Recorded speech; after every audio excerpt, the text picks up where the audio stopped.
ധാർമ്മികതയും രാഷ്ട്രീയ സദാചാരവും തൊട്ടുതീണ്ടിയിട്ടില്ലാത്ത കലയാണ് തെരഞ്ഞെടുപ്പ് എന്ന് പറഞ്ഞത് ബെർണാഡ് ഷായാണ്. ആ വാക്കുകളെ അക്ഷരാർത്ഥത്തിൽ യാഥാർത്ഥ്യമാക്കുകയാണ് കേരളത്തിന്റെ പ്രതിപക്ഷ നേതാവ് വി.ഡി. സതീശൻ. കള്ളങ്ങൾ ആവർത്തിച്ച് പറഞ്ഞ് അത് യാഥാർത്ഥ്യമാക്കാനായി കനകോലു ഒരുക്കിയ ഗീബൽസിയൻ തന്ത്രത്തിന്റെ പ്രയോക്താവാണ് വി.ഡി. സതീശൻ. കഴിഞ്ഞ കുറച്ചു ദിവസങ്ങളിലെ വിഡിയുടെ കള്ളങ്ങൾ മാത്രം ഒന്ന് നോക്കിയാൽ മതി ഇത് തെളിയിക്കുവാനായി.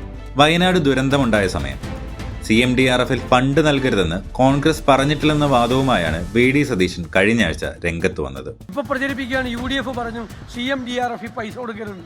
കള്ളത്തരം പറയാണ്, പച്ചക്കള്ളം പ്രചരിപ്പിക്കുകയാണ്. എന്നാൽ അന്നത്തെ KPCC പ്രസിഡന്റ് എന്താണ് പറഞ്ഞത്? സർക്കാരിന് കൊടുക്കണമെന്ന് ആരും പറഞ്ഞിട്ടില്ല. പാർട്ടിക്ക് തന്നെ അതിൻ്റെതായ ഫോറമുണ്ട്.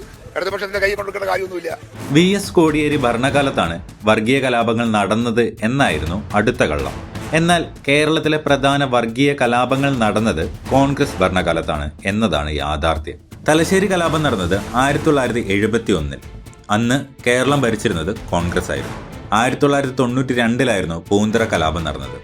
അന്നും ഭരണത്തിലിരുന്നത് കോൺഗ്രസ് തന്നെയായിരുന്നു. 2003 മാറാട് കലാപ സമയത്ത് മുഖ്യമന്ത്രി AK ആന്റണി ആയിരുന്നു. ഭരിച്ചത് കോൺഗ്രസും. മതേതരത്വത്തെ പറ്റിയും വീറോടെ വി.ഡി. സതീശൻ അടുത്തിടെ സംസാരിച്ചിരുന്നു.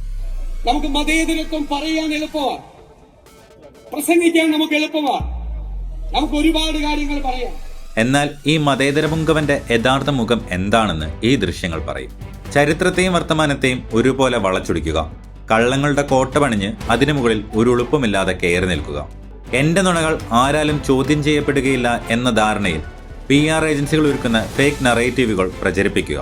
ഇതാണ് നിലവിൽ കേരള രാഷ്ട്രീയത്തിൽ വി.ഡി. സതീശൻ എന്ന കോൺഗ്രസ് നേതാവ് ചെയ്യുന്ന ജനക്ഷേമ പ്രവർത്തനം. എന്തെങ്കിലും ചോദിച്ചാലോ മറുപടി ഇങ്ങനെയാണ്. ഇത്രയും ചോദ്യങ്ങളായിട്ട് എന്നെ കാണാൻ വരണ്ട. ഇത്രയും ചോദ്യം. നിങ്ങൾ അതൊന്നും ഈ ചോദ്യം ഒന്നും എന്നോട് ചോദിക്കണ്ട.